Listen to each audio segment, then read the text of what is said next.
Hi, it's HardReset, and today I'll show you how to fix battery drain on Alcatel 1B.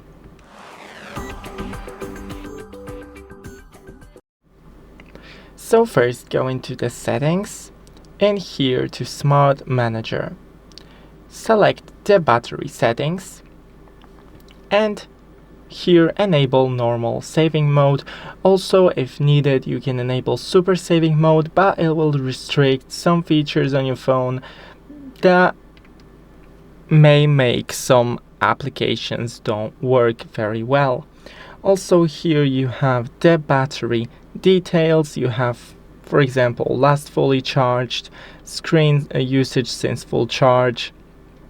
Here you can enable the battery saver.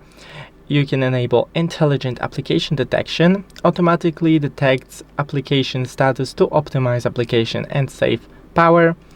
And we have the battery optimization.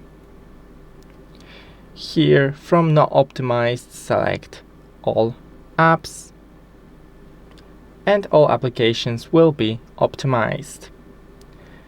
Then go into the display, enable the dark mode. Also, you can lower the brightness level and shorten the sleep time to around 1 minute. Also, scroll from the top and disable features that you don't need right now and you're not currently using, for example, a Wi-Fi or a Bluetooth. Thanks for watching, don't forget to leave a like and see you in the next one.